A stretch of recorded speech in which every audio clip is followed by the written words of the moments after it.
Study IQ IAS, अब तैयारी हुई अफोर्डेबल। नमस्कार दोस्तों, मैं प्राची आप लोगों का science and technology weekly current affair में बेहद स्वागत करती हूँ। आज की क्लास में हम टोटल 5 टॉपिक्स पढ़ने वाले हैं, जिसमें से 3 टॉपिक हमारी नोबेल प्राइज से रिलेटेड होंगे। फिजिक्स, केमिस्ट्री एंड मेडिसिन के नोबेल प्राइज को लेकर क्या डिस्कवरी हुई थी, क्या इसके एप्लीकेशंस हैं, किनको ये नोबेल प्राइज मिला है, इन तीनों ही फैक्टर पर डिस्कशन करेंगे। जब बात यूपीएससी सिविल सर्विस एग्जाम की होती है, तो अगर किसी डिस्कवरी को नोबेल प्राइज मिला है तो आपको उसके एप्लीकेशंस के बारे में पता होना चाहिए। यानी कि इतनी महान खोज कि उसको नोबेल प्राइज मिला है, तो उससे दुनिया का क्या भला होगा, हमारे जीवन में उसके क्या एप्लीकेशंस है, आपको इस बारे में एटलीस्ट पता होना चाहिए। और आज के लेक्चर में हम इस पर फोकस रखेंगे। दूसरा जो हमारा टॉपिक रहेगा 3 नोबेल प्राइज के बाद, वो रहेगा मलेरिया वैक्सीन को लेकर। तो दरअसल वर्ल्ड हेल्थ ऑर्गेनाइजेशन की तरफ से एक मलेरिया वैक्सीन को रिकमेंड कर दिया गया है, और मलेरिया वैक्सीन को बनाना काफ़ी ज़्यादा मुश्किल होता है। इसीलिए 100 साल से अगर आप देखेंगे लगातार ये ट्राई चल रहा था कि एक बहुत ही बेहतर एफिकेसी वाली जो मलेरिया वैक्सीन है उसको डेवलप किया जाए, लेकिन उतने ज़्यादा रिजल्ट नहीं आए थे। फाइनली इस मेडिसिन के बारे में कहा जा रहा है कि इसका जो एफिकेसी है वो 75% तक है। It's a very good thing, खासकर अगर हम डेवलपिंग नेशंस की बात करें, जहाँ पे मलेरिया का हमें ज़्यादा एक प्रकोप देखने के लिए मिलता है।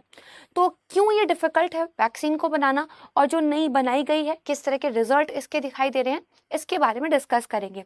एंड हमारा जो फर्स्ट टॉपिक होगा वो होगा साइबर क्राइम को लेकर।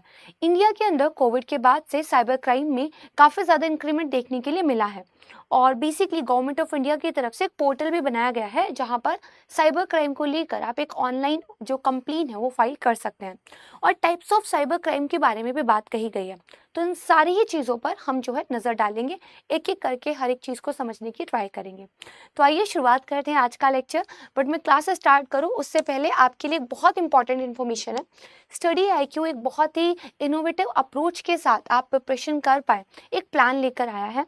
अगर आप कॉलेज स्टूडेंट हैं, आप अभी ग्रेजुएशन कर रहे हैं, आपका प्लान है कि आप आगे चल के एग्ज़ाम देंगे, तो आपको अभी से क्लासेस ज्वाइन करते टाइम पे ये फियर रहता है कि अगर मैंने क्लासेस अभी ज्वाइन कर ली तो कोर्स तो 1 साल में ख़त्म हो जाएगा, फिर जब मुझे एक्चुअल में एग्ज़ाम देना है तब करंट अफेयर का क्या होगा, उस टाइम पे टेस्ट सीरीज़ का क्या होगा, अगर मुझे उस टाइम पे कोई क्लासेस करनी हो तो क्या होगा। आप पढ़ाई तो स्टार्ट करना चाहते हैं, बट 1 साल बाद जब वैलिडिटी ख़त्म हो जाती है तो वो एक प्रॉब्लम आपको फेस आती है। यहाँ पर इसी का सॉल्यूशन है। देखिए, आप आज एडमिशन ले लीजिए, उसके बाद आने वाले 3 सालों तक अगर हमारा प्लेटिनम आप बेसिकली कोर्स ज्वाइन करते हैं, आपकी ना सिर्फ क्लासेस को लेकर जो है वैलिडिटी रहेगी, 3 साल तक करंट अफेयर की क्लासेस आप कर पाएंगे। टेस्ट सीरीज या फिर मीन्स आंसर राइटिंग और किसी भी तरह का डाउट उसको लेकर एक गाइडेंस, ये 3 साल तक आपके कोर्स के साथ वैलिड रहेगी। और ये इतनी ज़्यादा अफोर्डेबल फ़ी पर है कि 1 साल का कोर्स भी इतने पे नहीं मिलता है। एंड इसके बहुत ज़्यादा फ़ायदे हैं। आपको फ़ायदा ये है कि अगर आप अभी से स्टार्ट करते हैं तो धीरे धीरे आप बेसिक्स के साथ एंड देन फिर एडवांस के साथ अपने सिलेबस को प्रिपेयर कर सकते हैं। दूसरा फ़ायदा ये, एक पैनिक नहीं होता है, एक ऐसा फोमो नहीं फील होता है कि मुझे एग्ज़ाम देना है बट मेरा तो कॉलेज चल रहा है, मैंने कोई कोर्स ज्वाइन नहीं किया है, तो फिर मैं कैसे मैनेज करूँगा या करूँगी। ज्वाइन कर लीजिए, 1 बाय 1 क्लासेस करना स्टार्ट कीजिए, बहुत स्लो पेस में पढ़ाई कीजिए, because you have enough time. जब एक बार आपका जो है तैयारी पूरी हो जाएगी, बहुत धीरे धीरे आप टेस्ट सीरीज अटेम्प्ट करना स्टार्ट कर दीजिए। एंड इस सबकी वैलिडिटी क्योंकि आपके पास 3 साल तक के लिए रहेगी, 2 साल तक के लिए रहेगी, जिस भी कोर्स को आप सेलेक्ट करते हैं, तो आपको ये डर भी नहीं रहेगा कि मेरे बाद वाले करंट अफेयर का क्या होगा। ये एक तरीके से जब से आपने प्लान करना सोचा है, जिस दिन तक आपका एग्जाम क्रैक नहीं हो जाता, उतना जो है बेसिकली एक सपोर्ट है आपके लिए। सिर्फ आपको क्या करना है, आप हमारे एप्लीकेशन को डाउनलोड कर सकते हैं, या फिर आप वेबसाइट पे जाइएगा, वहाँ पर जाकर इस बैच को आप ज्वाइन कर सकते हैं। 10 अक्टूबर से स्टार्ट हो रहा है, और शाम को 6 बजे जो है आपकी क्लासेस रहेगी। तो अगर आप बेसिकली वर्किंग प्रोफेशनल हैं, या फिर आप कॉलेज जाते हैं, या फिर आप हाउस वाइफ हैं, तो शाम को 6 बजे आप यहाँ पे बहुत अच्छे तरीके से अपनी पढ़ाई कर सकते हैं। एंड यस, फी जब भी आप सबमिट कर रहे हो तो आपको Prachi live faculty code use करना है, आपको मैक्सिमम जो है डिस्काउंट यहाँ पर मिल जाएगा। अगर इस बैच में एडमिशन लेने से पहले आप कुछ भी डिस्कस करना चाहते हैं, अपनी प्रिपरेशन को लेकर कुछ डिस्कस करना चाहते हैं, तो यूपीएससी विद प्राची ये टेलीग्राम चैनल है मेरा, यहाँ पर आप मुझे ज्वाइन कर सकते हैं। कोई भी डाउट पूछेगा, मैं वहाँ पे आपको आंसर ज़रूर करूँगी। इसके अलावा मुझे इंस्टाग्राम पर भी मैसेज कर सकते हैं, प्राची.chaudhary46, ये मेरा इंस्टा हैंडल है, यहाँ पे आप मुझे मैसेज कर सकते हैं। चलिए अब हम अपने आज की क्लास को स्टार्ट करते हैं। सबसे पहला जो हमारा टॉपिक है वो दरअसल साइबर क्राइम से रिलेटेड है। इंडियन एक्सप्रेस के अंदर एक आर्टिकल आया था और उसमें बेसिकली ये बोला गया था कि जो अगर विक्टिम है साइबर क्राइम के कोई, तो उनको ये स्टेप बाय स्टेप एक गाइडेंस पता होना चाहिए कि कैसे हमें अपनी कंप्लेंट को फाइल करना है। देखो, किसी भी चीज़ की अगर हमें शिकायत करनी है तो पहले हमें उस अपराध के बारे में पता होना चाहिए। साइबर क्राइम, कई बार हमें अवेयरनेस ही नहीं होती कि जो हमारे साथ हो रहा है इट्स अ क्राइम एक्चुअली, पहले ये पता हो। तो यहाँ पर ना टाइप्स ऑफ साइबर क्राइम है, एक एक करके उनको समझते हैं एंड देन गवर्नमेंट के उस पोर्टल के बारे में देखेंगे जहाँ पर आप जो है कंप्लेंट को फाइल कर सकते हैं। सबसे पहला जो साइबर क्राइम आपको देखने के लिए मिलता है वो है फिशिंग। ये एक ऐसी टेक्निक होती है जिसमें यूजर को मैनिपुलेट किया जाता है, उसकी एक्चुअल इंफॉर्मेशन बिना उसकी परमिशन के या बिना उसकी जानकारी के देने के।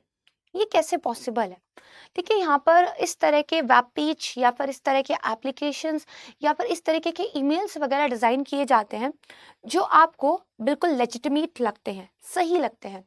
जब आप उनमें एक बार अपनी इन्फॉर्मेशन को एंटर कर देते हैं तो वो इन्फॉर्मेशन हैकर को जो है बेसिकली मिल जाती है। फॉर एग्जाम्पल, यदि आपने एक बैंक के पेज पर लॉगिन किया है और आपने यूआरएल को अच्छे से चेक नहीं किया, या फिर आपने कोई एप्लीकेशन डाउनलोड की है, उसका जो सोर्स था वो मे बी जो है वेरीफाइड नहीं था, तो हो सकता है कि जब आप उस एप्लीकेशन के थ्रू या उस वेब पेज के थ्रू अपने बेसिकली पासवर्ड लॉगिन जो आपके क्रेडेंशियल्स होते हैं उनको एंटर करें, तो आपकी जो बेसिकली इंफॉर्मेशन है वो हैकर के पास चली जाएगी। आपको ऐसा लगता है कि आपने एक सही वेब पेज पे एंट्री की है, बट अगर आपने यूआरएल नहीं अच्छे से चेक किया है, अगर सिक्योरिटी लाइसेंस नहीं चेक किया है, तो यहाँ पर एक प्रॉब्लम हो सकती है। तो फिशिंग बेसिकली यूजर को डिसेप्ट करने की एक टेक्निक होती है। यहाँ पर मैनिपुलेट किया जाता है कि आप जो है अपनी जानकारी हैकर को दे दें और आपको कुछ पता भी ना चले। ये one type of cyber crime है। अनदर टाइप आपका जो होता है वो होता है रैंसमवेयर, जो बड़े लेवल पर भारत में देखने के लिए मिलता है। देखो, रैंसमवेयर में क्या होता है, आपकी जो इन्फॉर्मेशन है उस पर कंप्लीटली जो एक्सेस है वो हैकर का हो जाता है और हैकर के द्वारा इसको जो है बेसिकली इंक्रिप्ट कर दिया जाता है। अब हैकर की तरफ से आपको ये कहा जाता है कि if you want to have access on your information then you should pay a ransom, यानी कि फिरौती आपको यहाँ पर देनी पड़ेगी। दरअसल हैकर्स के द्वारा किसी मॉलवेयर को, किसी रैंसमवेयर को यूज़ किया जाता है, किसी लिंक के जरिए, किसी ईमेल के जरिए उसको इंस्टॉल कर दिया जाता है आपके सिस्टम में, और एक बार वो इंस्टॉल हो जाता है तो आपकी जो सारी फाइल्स हैं वो उनको इनक्रिप्ट कर देता है, जिसको डिक्रिप्ट करने की जो की है वो हैकर के पास होती है। देन आपके सिस्टम पर एक मैसेज रिफ्लेक्ट होता है कि आपके पास इतना टाइम है, आपका जो डाटा है उसको लीक कर दिया जाएगा या डिलीट कर दिया जाएगा, और अगर आप अपने डाटा को फिर से चाहते हैं तो कुछ मनी जो है पे कर दीजिए। जो बड़े बड़े कंपनीज होते हैं उनमें ज़्यादातर ये अटैक्स देखने को मिलते हैं, क्योंकि कंपनीज के लिए अपना जो डाटा होता है वो बहुत ज़्यादा इंपॉर्टेंट होता है। तो this is another type of cyber crime. Then तीसरा टाइप होता है आइडेंटिटी थेफ्ट। यानी कि देखिए, आपकी जो एक आइडेंटिटी है, आपका आधार कार्ड का नंबर है, आपका पैन कार्ड का नंबर है, आपका व्हीकल का नंबर है, या आपके बैंक के जो क्रेडेंशियल्स हैं, ये कहीं ना कहीं आपकी आइडेंटिटी को बताते हैं। किसी के द्वारा आपकी इसी आइडेंटिटी को यूज करते हुए बेसिकली जब इसका गलत इस्तेमाल किया जाए, आपकी जो पर्सनल इंफॉर्मेशन है, your name, your father name, your age, your blood group, your mobile number, your passwords, ये सब आपकी आइडेंटिटी का हिस्सा है। It's the personal information.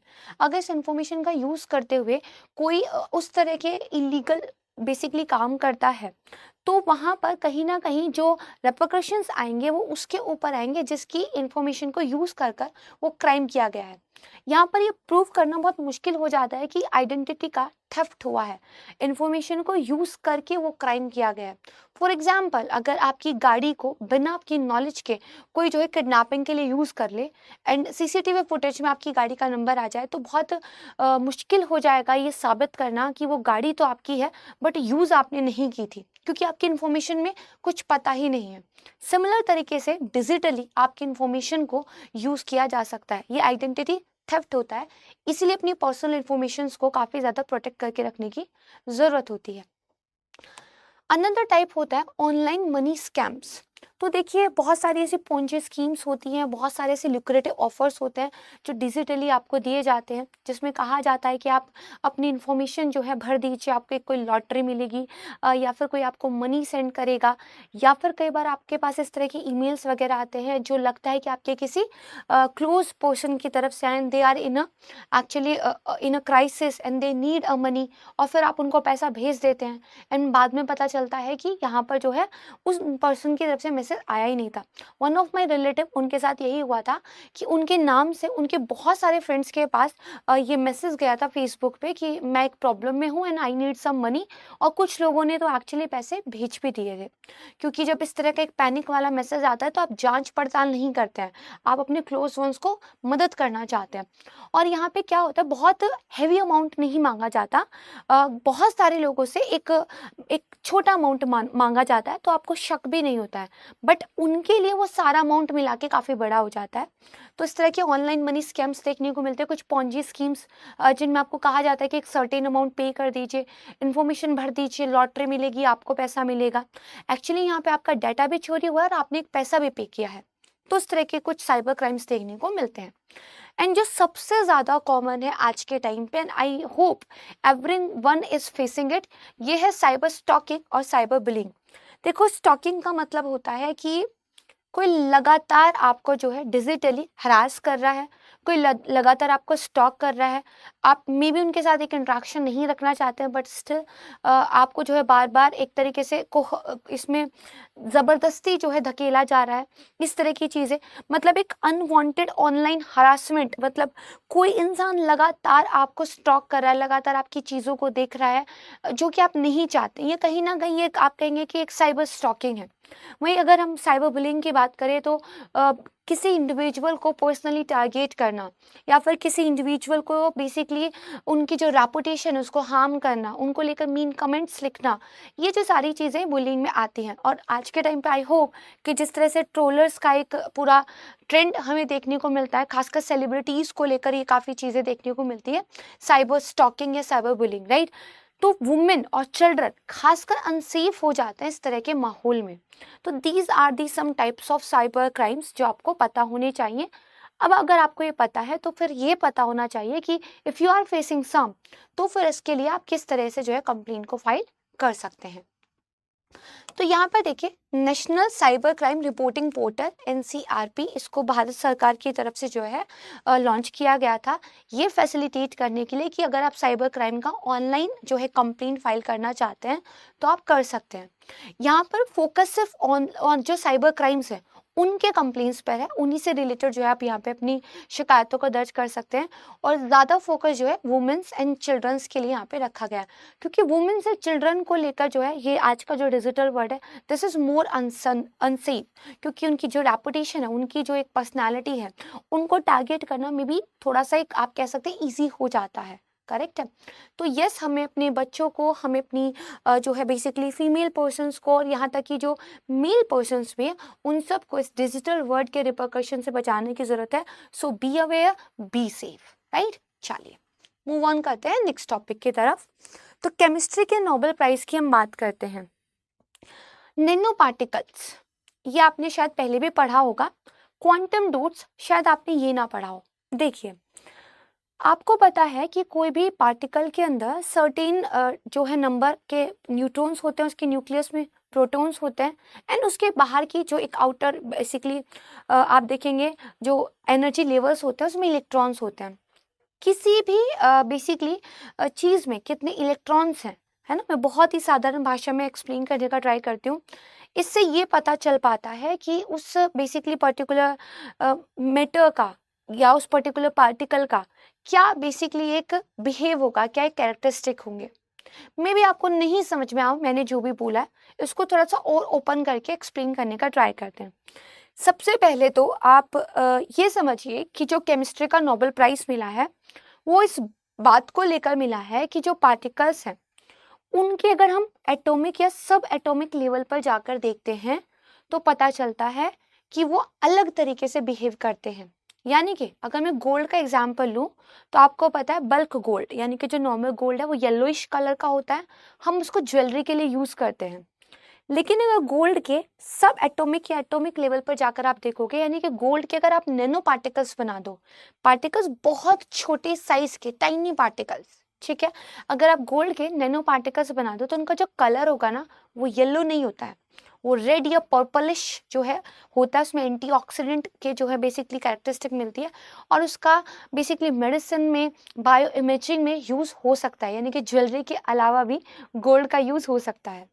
तो इसका मतलब आपका जो बेसिकली यहाँ पर गोल्ड था वो तो एक ही चीज़ थी, बट जब हम बल्क गोल्ड की बात कर रहे हैं तो उसकी कैरेक्टरिस्टिक्स अलग हैं, तो उसके एप्लीकेशंस भी अलग हैं।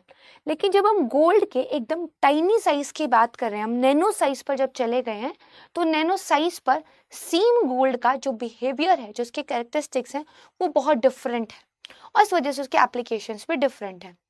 तो ये जो नैनो पार्टिकल्स वाला फील्ड है ना, इसी में काम करने को लेकर जो केमिस्ट्री का नोबेल प्राइज है वो इस बार मिला है। अब आपको एक थोड़ा सा अंडरस्टैंडिंग यहाँ पे हुआ होगा, इसी को और ज़्यादा जो है ओपन करके समझते हैं।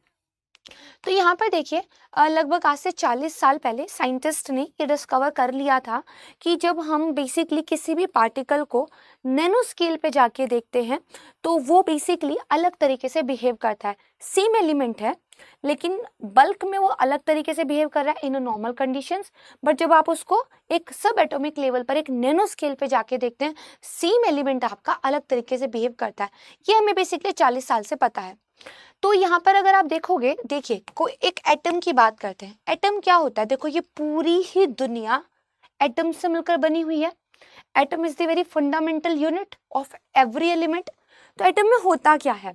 एटम में एक न्यूक्लियस होता है, इस न्यूक्लियस में कुछ आपके जो है बेसिकली न्यूट्रॉन्स होते हैं, आपके कुछ प्रोटॉन्स होते हैं जिनका पॉजिटिव चार्ज होता है, एंड देन इसके बाद जो एनर्जी लेवल्स होते हैं, इन एनर्जी लेवल्स में आपके क्या है? इलेक्ट्रॉन्स होते हैं। ठीक है, ये बेसिकली एक एटम का स्ट्रक्चर होता है। बेसिकली यहाँ पर ये देखिएगा कि जब हम ये देखते हैं कि ये जो बेसिकली न्यूक्लियस है ये वाला, इसके बाहर जो आपके नंबर ऑफ इलेक्ट्रॉन्स है, ये नंबर ऑफ इलेक्ट्रॉन्स कहीं ना कहीं हर एक एलिमेंट को डिफरेंट बनाते हैं, हर एक एलिमेंट को यूनिक बनाते हैं, और इसकी वजह से हर एक एलिमेंट की अपनी यूनिक कैरेक्टरिस्टिक्स होती हैं। यानी कि अगर आपसे कोई पूछे कि हर एलिमेंट अपने आप में डिफरेंट क्यों है, तो कहीं ना कहीं यहाँ पे जो इलेक्ट्रॉन्स है उसके एनर्जी लेवल्स में इनका एक बहुत बड़ा रोल है। हालांकि जब हमने देखा कि जो स्मॉल नैनो पार्टिकल्स होते हैं तो वो बेसिकली लार्ज पार्टिकल्स के कंपेयर में बहुत अलग तरीके का बिहेव करते हैं, तो यहाँ से एक बड़ी अलग तरीके की खोज हुई कि it's not about the number of the electrons जो किसी भी एलिमेंट के कैरेक्टरिस्टिक्स को या बिहेवियर को डिफाइन कर रहे हैं, बल्कि उस एलिमेंट के पार्टिकल का साइज भी ये डिटरमाइन करता है कि उसके कैरेक्टरिस्टिक्स या उसका बिहेवियर कैसे होगा। यहीं पे नैनो पार्टिकल्स की स्टडी स्टार्ट हो जाती है। अब यहाँ पर बेसिकली एक टर्म आएगा क्वांटम डॉट, उसको भी समझेंगे, बट उससे पहले देखो, अगर आप देखोगे जो आपके एलेक्सी एकिमोव थे, उन्होंने 1980s में जो कॉपर क्लोराइड के नैनो पार्टिकल्स थे इनको मैन्युफैक्चर किया और उनका एक डिफरेंट बिहेवियर देखा था। ठीक है, सिमिलर मैनर में जो आपके लोइस ब्रूस थे, उन्होंने भी जो कैडमियम सल्फाइड के नैनो पार्टिकल्स थे इनको मैन्युफैक्चर किया था और इनका एक डेविएंट बिहेवियर, एक अलग तरीके का बिहेवियर देखा था। तीसरे जो साइंटिस्ट थे बेसिकली आपके मोंगे बेवेंडी, उन्होंने एक एफिशिएंट मेथड डेवलप किया था नैनो पार्टिकल्स को प्रोड्यूस करने का। अब समझिए, ऊपर के जो दो साइंटिस्ट हैं उन्होंने नैनो पार्टिकल्स को मैन्युफैक्चर भी किया और उसके डिफरेंट बिहेवियर को स्टडी करके उसके बारे में बताया भी। तो देखो, मैन्युफैक्चरिंग वो कर रहे थे, पर जो मेथड था नैनो पार्टिकल्स को प्रोड्यूस करने का वो उतना एफिशिएंट नहीं था। यहाँ पे तीसरे साइंटिस्ट का रोल आता है, इन्होंने एक ऐसा मेथड बताया जो कि काफ़ी बेहतर था, एंड इसीलिए इन तीनों साइंटिस्ट को इनके इस काम के लिए नोबेल प्राइज जो है यहाँ पर मिला है केमिस्ट्री का। ठीक है, दिस इज वन थिंग। उसके बाद क्वांटम डॉट्स, एक ये वर्ड आता है। देखो, मैंने आपको अभी बताया कि बेसिकली जो आपका पार्टिकल है जब आप उसको नैनो साइज पे जाके देखते हैं तो अलग तरीके से बिहेव करता है। यानी कि पार्टिकल्स को ना जब आप नैनो साइज पे ले जाते हो, कई बार उनके अंदर क्वांटम इफेक्ट देखने को मिलता है। देखो, क्वांटम इफेक्ट आपका बेसिकली जो क्वांटम थ्योरी है उससे रिलेटेड है। क्वांटम थ्योरी ये कहती है कि कोई एक पार्टिकल के अंदर पार्टिकल और वेव वाला दोनों कैरेक्टरिस्टिक्स हो सकते हैं, यानी कि आप एक ही टाइम पर दो डिफरेंट स्टेट में हो सकते हो, जो कि क्लासिक फिजिक्स नहीं मानती थी। क्लासिक फिजिक्स का कहना था कि भाई आप एक टाइम पर एक ही तरह की स्टेट में हो सकते हो, क्वांटम थ्योरी ऐसा नहीं मानती है, ठीक है।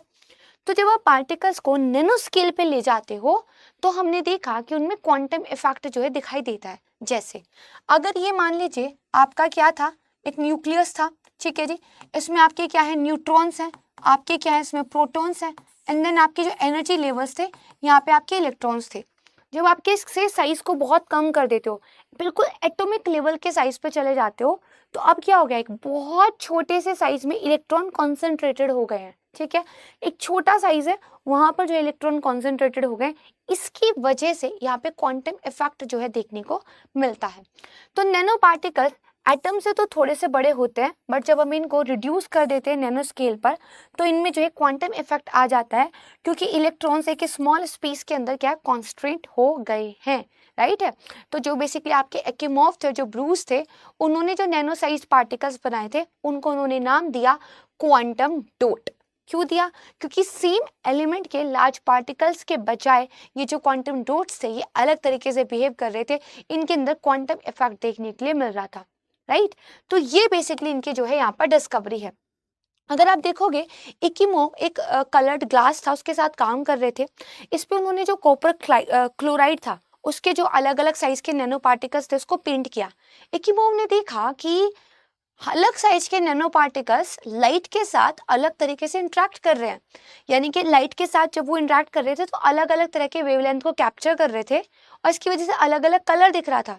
अगर मैं इसको एक लाइन में बोलूं, तो जो आपका ग्लास था, उसके ऊपर उन्होंने क्या किया, जो आपका बेसिकली कॉपर क्लोराइड था, इसके नैनो पार्टिकल्स को पेंट किया। जितने साइज के पार्टिकल्स थे, उतनी तरह के कलर जो हैं उनको इस ग्लास पर देखने को मिल रहे थे। तो यहाँ से पता चला कि यस, जो नैनो पार्टिकल्स होते हैं वो अलग तरीके से यहाँ पे बिहेव कर रहे हैं। सिमिलर तरह का एक्सपेरिमेंट जो है ब्रूस की तरफ से भी यहाँ पर किया गया था, ठीक है जी। तो इससे ये बात साबित हो गई कि सिर्फ नंबर ऑफ इलेक्ट्रॉन ये डिसाइड नहीं करते कि किसी एलिमेंट की किस तरह की कैरेक्टरिस्टिक्स या बिहेवियर होगा, बल्कि ये डिक्टेट होता है उसके साइज के द्वारा भी। ये क्या है, उसके साइज के द्वारा भी डिक्टेट होता है। एंड देन बेसिकली जो आपके बैवेंडी थे, उन्होंने काफ़ी एफिशिएंट मेथड्स डेवलप किए हैं आज के टाइम पे नैनो पार्टिकल्स को डेवलप करने का, जो कि हमें यूजफुल हो रहे हैं। अब नैनो पार्टिकल्स को हम बहुत ही प्रिसाइजली मैन्युफैक्चर कर पाते हैं। हमारा एक सही रहता है कि हमें कितने साइज का नैनो पार्टिकल जो है मैन्युफैक्चर करना, प्रोड्यूस करना है, इनके इस मेथड की वजह से। अब ये डिस्कवरी इंपॉर्टेंट क्यों है, क्योंकि जब तक हमें किसी भी डिस्कवरी का एप्लीकेशन नहीं पता है, हमारे लिए वो डिस्कवरी किसी काम की नहीं।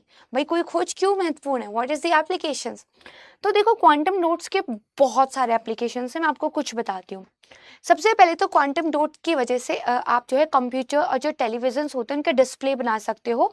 आपका बेसिकली QLED टेक्नोलॉजी का यूज़ करके ज़्यादा ब्राइट, ज़्यादा बेटर रेजोल्यूशन, ज़्यादा मतलब आप कह सकते हैं मोर आई फ्रेंडली, मतलब एक बेटर जो स्क्रीन है वो यहाँ पे आप डेवलप कर पाते हो। ल्यूमिनस प्रॉपर्टीज़ की बात करें तो देखो, कलर की एक्यूरेसी जो होती है, ल्यूमिनिसिटी जो होती है डिस्प्ले की, वो क्वांटम डॉट्स एनहेंस कर देते हैं। क्योंकि देखो, आप एक बेसिकली पार्टिकल के लेवल पर वर्क कर रहे हो, और फिर आप एक सब एटॉमिक लेवल पे जाके काम कर रहे हो। सब एटॉमिक लेवल पर आपका मोर कंट्रोल होता है, मोर प्रिसीजन होता है, तो आप बेटर तरीके की चीज़ें बना सकते हो। LED लैंप्स आप बना सकते हैं इस तरीके के, जो एक वार्म सा, एक माइल्ड सा इफेक्ट जनरेट करते हैं, तो एक डे लाइट जैसा जो है आपको माहौल यहाँ पे मिलता है। इसके अलावा सेल और जो ऑर्गन्स होते हैं उनकी मैपिंग की जा सकती है। आपकी बॉडी के अंदर सेल एंड ऑर्गन्स की मैपिंग बहुत इंपॉर्टेंट है मेडिकल फील्ड के लिए। And then there are various applications, tumour की ट्रैकिंग करना, केमिकल रिएक्शंस देखना। केमिकल रिएक्शंस को जो है अगर आप स्पीड में तेज करना चाहते हैं, कैटालिस्ट्स के रूप में नैनो पार्टिकल्स को यूज़ कर सकते हैं। आपके material science, biosensors, energy technologies, solar cell, environmental applications, water treatment, air का फिल्ट्रेशन, ये बहुत सारे ऐसे फील्ड हैं जहाँ पे आपका जो नैनो पार्टिकल्स हैं उनका यूज़ हो सकता है, और you can say quantum dots का। तो इसीलिए ये डिस्कवरी इतनी ज़्यादा इंपॉर्टेंट है। They are applications in every field, आप इसको एक तरीके से ऐसे मान सकते हैं, करेक्ट है। आई होप समझ में आ गया होगा। देखिए नोबेल प्राइज़ मिला है तो बहुत महान डिस्कवरी है, तो मतलब बहुत सालों की मेहनत के बाद जो है काम हुआ होगा, तो उसको एकदम से ऐसे समझ लेना थोड़ा सा तो चैलेंजिंग है, but I try my best कि आपको ईजी लैंग्वेज में समझ में आ जाए। ठीक है, मूव ऑन करते हैं नेक्स्ट टॉपिक पर। फिजिक्स के नोबेल प्राइज़ की बात करते हैं। ओके, तो यहाँ पे देखो हुआ क्या है। बेसिकली आप अगर कोई भी स्लो मोशन में चीज़ें हो रही हैं आप देख पाते हो, राइट है। कोई चीज़ बहुत फास्ट हो पाती है तो आप उसको नॉर्मली नहीं देख पाते। जैसे अगर किसी बुलेट से एप्पल को शूट आप कर देंगे तो आपको एक रिजल्ट तो दिखाई देता है, एक डिस्ट्रॉयड एप्पल, बट वो बुलेट ने एप्पल को जब शूट किया है तो वो बुलेट और एप्पल तक जाने का जो पाथ है वो हम नहीं देख पाते क्योंकि बहुत फास्ट होता है। जैसे मैं काफ़ी फास्ट बोल जाती हूँ।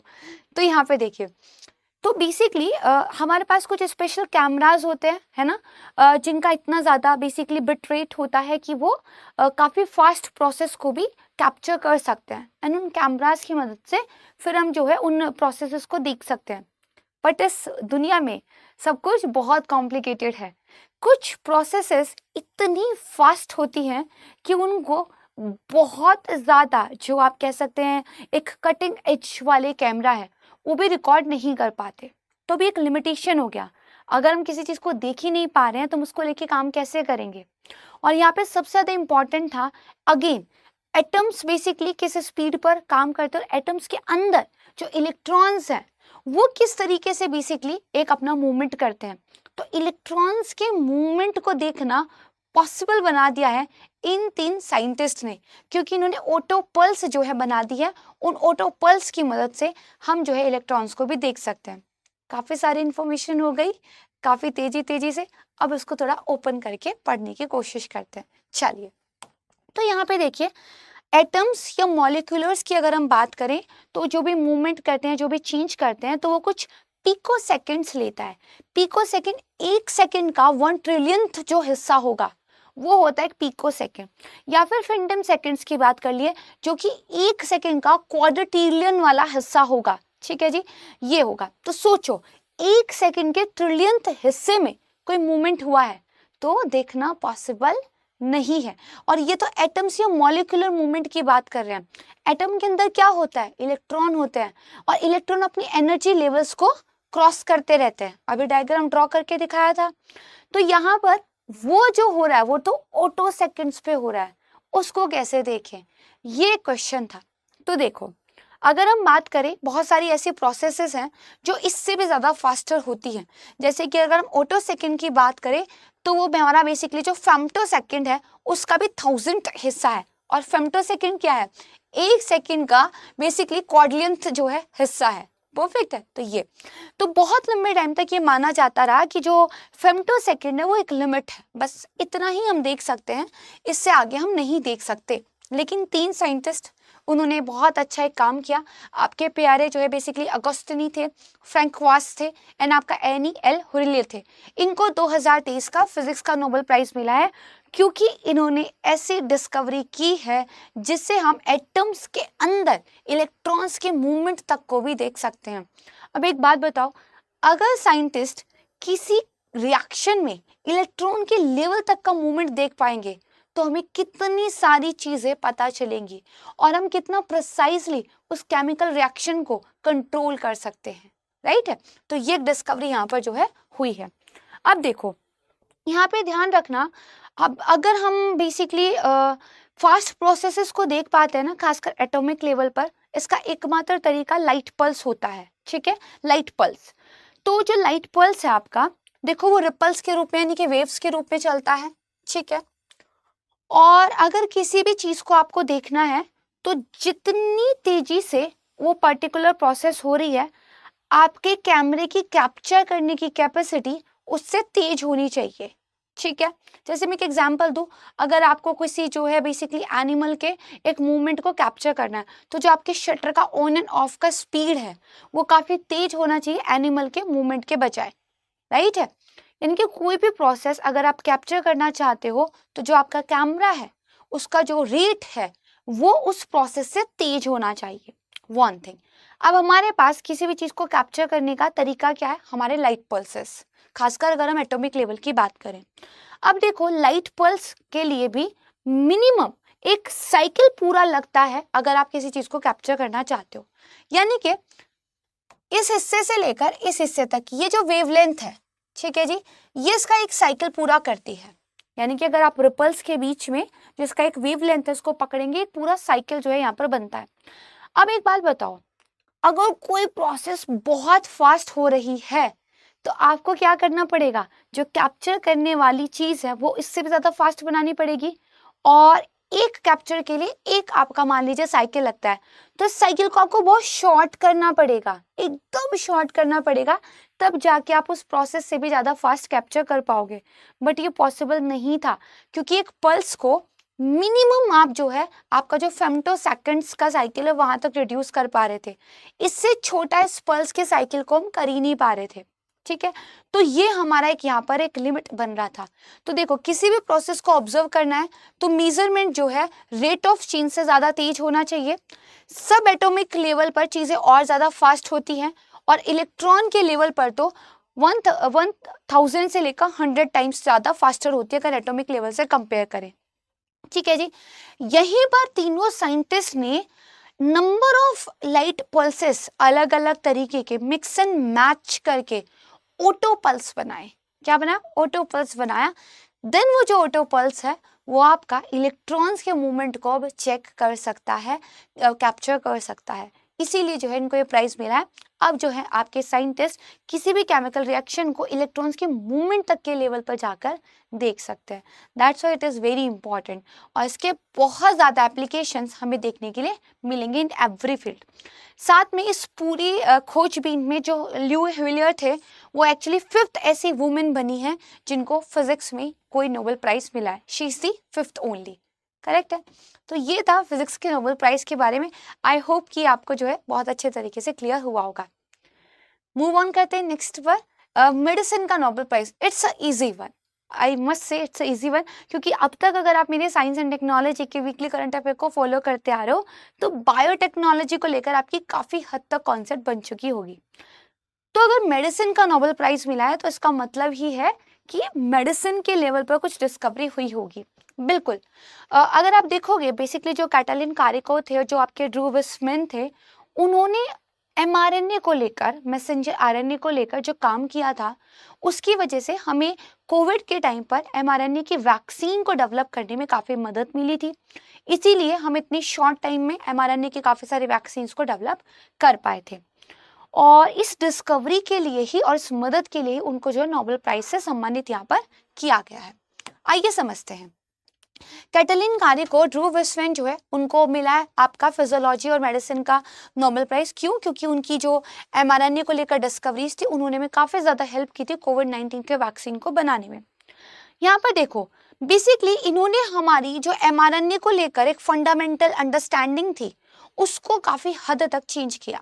मतलब पहले हम mRNA को सिर्फ एक ऐसे मैसेंजर आरएनए के रूप में देखते थे जिसका काम है एक जेनेटिक कोड को जो है बेसिकली लेके जाना, बॉडी को इंस्ट्रक्शन देना कि भाई ये जेनेटिक कोड है, ऐसा जो है प्रोटीन बनाना है, और बॉडी वैसा प्रोटीन बना देती थी। यानी कि mRNA it's like a code और इट्स लाइक अ रेसिपी। उस रेसिपी के अकॉर्डिंग फिर जो है यहाँ पे काम होता है। जैसे आपकी मम्मा फ़ोन पे आपको एक रेसिपी बता दे और उस रेसिपी को सुनकर आप सारा जो है मटेरियल इकट्ठा करके फिर एक जो है डिश बना दे। mRNA भी इसी तरह के एक जेनेटिक कोड, एक सीक्रेट कोड आपके पास लेकर आता है, बॉडी को इंस्ट्रक्शन मिलते हैं, बॉडी उसी तरह का प्रोटीन बनाती है ना। आपकी बॉडी के लिए प्रोटीन एक फंडामेंटल ब्लॉक है, बिल्डिंग ब्लॉक है। Everything is protein, your hair, your nail, your skin, right. तो चलिए, इतना हमें पता था। यहाँ पे इन साइंटिस्ट ने mRNA का और हमारी बॉडी का जो इम्यून सिस्टम है वो कैसे इंटरेक्ट कर सकते हैं, ये अंडरस्टैंडिंग को थोड़ा सा डेवलप करने में हेल्प किया है। तो इसीलिए क्या है, हम कोविड के टाइम पर जो इम्यूनिटी को लेकर इतनी सारी बातें हो रही थी, एक वैक्सीन बना पाए। देखो होता क्या है, अगर हम बात करें ट्रेडिशनल मेडिसिन की, जो नॉर्मल आपके वैक्सीन होते हैं, not medicine, vaccine word use करेंगे, तो उसके लिए सबसे पहले वैक्सीन को समझना बहुत ज़रूरी है। अगर हम वैक्सीन को समझें तो ये बेसिकली इस कॉन्सेप्ट पे काम करती है कि आपकी बॉडी के अंदर जो फॉरेन एलिमेंट है उसको इंट्रोड्यूस कराया जाए, और आपकी बॉडी का जो इम्यून सिस्टम होगा वो यहाँ पर ट्रिगर हो जाएगा, और वो ये देखेगा कि जो भी बॉडी के अंदर आया है ये हमारे बेसिकली इकोसिस्टम का पार्ट तो नहीं है, ये कुछ बाहर से आई हुई चीज़ है। जैसे ही आपका इम्यून सिस्टम ट्रिगर हो जाता है तो आपकी बॉडी के अंदर एंटीबॉडीज डेवलप होते हैं और वो जो एंटीबॉडीज हैं वो वॉरियर्स की तरह जो है इस जो है फॉरेन एलिमेंट को एलिमिनेट कर देते हैं। ठीक है, एक युद्ध चलता है और युद्ध जो है बेसिकली उस एलिमेंट को खत्म कर देता है। लेकिन यहाँ पर आपकी बॉडी अब इस फॉरेन एलिमेंट को हमेशा के लिए याद रखेगी। एक बार इंट्रोड्यूस हुआ था, अब उसके बाद उसको हमेशा के लिए याद रखेगी। जब कभी सिमिलर टाइप का फिर से फॉरेन एलिमेंट, कोई बैक्टीरिया, पैथोजन, वायरस आपकी बॉडी से टकराएगा, चूर चूर हो जाएगा, क्योंकि इम्यून सिस्टम ने याद कर लिया है कि this is not the part of us. ये वैक्सीन का कॉन्सेप्ट है। अब आपकी बॉडी के अंदर उस फॉरेन एलिमेंट को कैसे इंट्रोड्यूस कराया जाए? अगर भाई पूरा का पूरा वायरस या बैक्टीरिया इंट्रोड्यूस करा दिया फिर तो बीमार हो जाएंगे ना, ये रिस्क तो नहीं ले सकते। तो हम क्या करते थे, वायरस या बैक्टीरिया को वीक कर देते थे कि वो हमारी बॉडी के अंदर जाकर अपने आप को रेप्लिकेट ना कर पाए। उसको जो है या तो मार दिया जाता था या वीक कर दिया जाता था, या उसका एक हिस्सा जो है हमारी बॉडी के अंदर इंजेक्ट किया जाता था in the form of vaccine. जैसे ही इंजेक्ट हुआ बॉडी को पता चला something is different, immune system trigger हुआ एंड यस उसको वाइप आउट कर दिया गया। बट इसका फायदा ये हुआ, आने वाले टाइम में जब आप एक्चुअल वायरस के थ्रेट को फेस करोगे तो आपकी बॉडी इसको रिकॉग्नाइज करके डिस्ट्रॉय कर देगी। करेक्ट है। लेकिन यहाँ पे बनाने में टाइम ज़्यादा लगता था। कई बार जो वायरस है वो अपने आप को अलग अलग वेरिएंट में ढाल लेता था। हर वेरिएंट के लिए हर बार दवाई बनाना मुश्किल था। यहीं पे आ जाता है एमआरएनए का कॉन्सेप्ट। एमआरएनए जैसे कि मैंने आपको बताया एक मैसेंजर आरएनए है। तो देखिए, जो वायरस होता है उसका जो आउटर मेम्ब्रेन होता है, जैसे अगर हम कोविड के वायरस की बेसिकली बात करें तो इसके आपको ये स्पाइक्स देखने के लिए मिलते थे।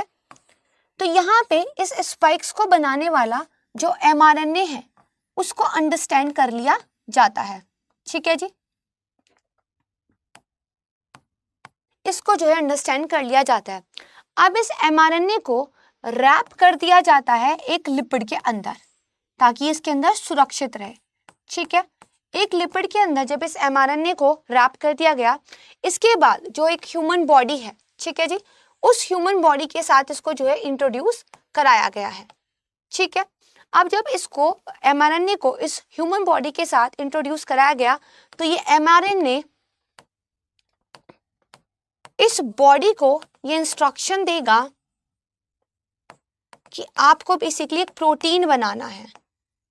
और ये प्रोटीन में किसका जेनेटिक कोड है? ये प्रोटीन या ये जो एमआरएनए है ये किसकी जेनेटिक कोड वाला है? वायरस के स्पाइक वाला। तो आपने पूरे वायरस को इंट्रोड्यूस नहीं किया, आपने सिर्फ वायरस का जो आउटर मेम्ब्रेन था, जो स्पाइक थी, सिर्फ उसके एमआरएनए के द्वारा जेनेटिक कोड को हमारी बॉडी तक भेजा है। हमारी बॉडी को इस एमआरएनए इंस्ट्रक्शन दिया, भाई ये वाली स्पाइक्स बनाइए। हमारी बॉडी ने कहा अरे ये तो हमारी बॉडी का पार्ट ही नहीं है। तो यहाँ पर अगेन एक इम्यून सिस्टम जो है ट्रिगर होगा और उसको वाइप आउट कर देगा। बट अब आपकी बॉडी को याद हो गया है कि ऐसे स्पाइक वाला अगर आगे कुछ भी आएगा तो उसको क्या है, वाइप आउट करना है। यही है तरीका। यहाँ पे आपको वायरस या बैक्टीरिया से जो है बेसिकली एक्सपोज नहीं किया जाता है, बल्कि वायरस या बैक्टीरिया के एक सर्टेन हिस्से को बनाने वाले बनाने वाले का मैसेज लेकर आने वाले एमआरएनए से जो एक्सपोज किया जाता है। यानी कि मैसेंजर्स से आपको एक्सपोज किया गया, मैसेंजर ने कहा ये चीज़ बनाइए। उसको बनाने के लिए जैसे प्रोटीन बनाना स्टार्ट हुआ, बॉडी ने रिकॉग्नाइज कर लिया कि ये हमारा पार्ट नहीं है। ये एमआरएनए का यहाँ पे बेसिकली फ़ायदा है। ओके, इसका एक बहुत ज़बरदस्त फ़ायदा ये है कि अगर वायरस अपने अंदर चेंज करता है, बार बार अलग अलग वेरिएंट्स बनाते रहता है, तो इस एमआरएनए में हल्का सा चेंज हमें करना है, बस जेनेटिक कोड को थोड़ा सा अलग करना है और बेसिकली हम क्या कर सकते हैं, हम एक नई वैक्सीन को बहुत जल्दी डेवलप कर सकते हैं। ठीक है जी, तो यही हुआ है। ट्रेडिशनल जो वैक्सीन्स थे उसमें वीक वायरस यूज़ करते थे। एमआरएनए जो कि एक न्यू टेक्नोलॉजी है, उसमें राइबोन्यूक्लिक एसिड एमआरएनए यानी कि मैसेंजर आरएनए को यूज़ करते हैं। ठीक है जी, यहाँ पे क्या है, एंटीबॉडीज़ हमारे जो है प्रोड्यूस हो जाते हैं बिना एक्चुअल वायरस के साथ एक्सपोज किए। जो हमारा फाइजर है, जो मॉडर्ना है, उन्होंने इसी टेक्नोलॉजी को यूज़ किया था। बट चैलेंजेस भी हैं। पहली बात, mRNA बहुत फ्रेजाइल होता है, हल्का सा भी कुछ चेंज हुआ ये टूट के बिखर जाएगा, तो इसको बहुत ज़्यादा कोल्ड टेम्परेचर पे रखना पड़ता है, -90 डिग्री सेल्सियस, ठीक है जी। दूसरा, इसको एक लिपिड के अंदर, एनवलप के अंदर जो है प्रोटेक्ट करके रखना पड़ता है, अदरवाइज ये खराब हो जाता है। दीज आर 2 चैलेंजेस, बट फायदा ये है कि नए नए वेरिएंट आते रहेंगे, you don't have to produce a new vaccine all together, आप उसी में ट्वीक कर सकते हो। दिस इज वन थिंग, ठीक है, क्लियर हो गया, बहुत अच्छा। मूव ऑन करते हैं नेक्स्ट पर, मलेरिया की वैक्सीन पर। सबसे पहले मलेरिया के बारे में इतना समझो कि मलेरिया के वैक्सीन को डेवलप करना इसलिए मुश्किल है कि जब एक मॉस्किटो के द्वारा मलेरिया के पैथोजन को आपकी बॉडी से इंट्रोड्यूस किया जाता है तो एक अलग ही स्टेज में होता है, वहाँ से आपके लीवर में चला जाता है तो अपना स्टेज या अपना जो फॉर्म है या एक अलग ही डिफरेंट तरीके का हो जाता है, वहाँ से आपकी ब्लड स्ट्रीम में जाता है तो एक अलग तरीके का हो जाता है, पूरी बॉडी में फिर ये बहुत जल्दी से फैलता है, बहुत जल्दी से अपने आप को मल्टीप्लाई करता है।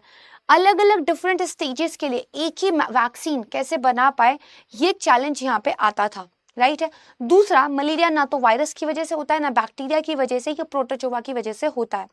इन चैलेंजेस की वजह से कोई भी मलेरिया की वैक्सीन बहुत ही सुपर इफेक्टिव वाली हम बनाने से चूक रहे थे, बट फाइनली अगर आप देखेंगे तो R21 मैट्रिक्स M इसको जो है डेवलप किया गया यूनिवर्सिटी ऑफ ऑक्सफोर्ड के द्वारा, और जो बेसिकली इंडिया का सीरम इंस्टीट्यूट है उसके द्वारा इसको मैन्युफैक्चर किया जा रहा है। इसको जो है बेसिकली 5 कंट्रीज, माली, बुर्किना फासो, केन्या, तंजानिया के अंदर ट्रायल 3 के लिए अप्रूव कर दिया गया था। WHO ने इसको रिकमेंड कर दिया है, लेकिन अभी भी इसको जो बेसिकली एक प्री अप्रूवल मिलता है वो मिलना बाकी है। मलेरिया की बात करें तो करीब 247 मिलियन मलेरिया के केसेस जो है वर्ल्ड वाइड देखे गए थे। करीब 6.25 लाख डेथ जो है मलेरिया की वजह से हुई थी। हर साल 25 मिलियन चिल्ड्रन ऐसे बोर्न होते हैं जो मलेरिया से अफेक्ट हो सकते हैं, ठीक है। तो ये एक बहुत ही ज़्यादा चैलेंजिंग सिचुएशन है। तो नाइजीरिया, गहाना, बुर्किना फासो में तो इस वैक्सीन को जो बच्चे 36 मंथ से कम के हैं उन पर यूज़ करने के लिए अप्रूव भी कर दिया गया है। इस वैक्सीन की एफिकेसी 16% तक आती है अगर बच्चा 5 से 36 महीने के बीच में। एफिकेसी हाइयर रहती है 79% अगर आपका जो बेबी है वो 5 to 17 मंथ के बीच में है। और इसकी एफिकेसी को बढ़ाया जा सकता है अगर आप बूस्टर डोज भी देते रहते हो, करेक्ट है। तो इसीलिए इस वैक्सीन को एक न्यू होप, एक नई उम्मीद के रूप में देखा जा रहा है।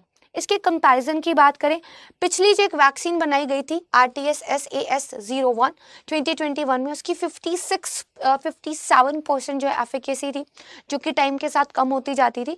बट यहाँ पर इस न्यू मेडिसिन की जो है आप कह सकते हैं जो कैपेसिटी है, जो एफिकेसी है, जो इफेक्टिवनेस है वो काफ़ी ज़्यादा हाई है और उसको भी बूस्टर डोज देने के बाद बढ़ाया जा सकता है।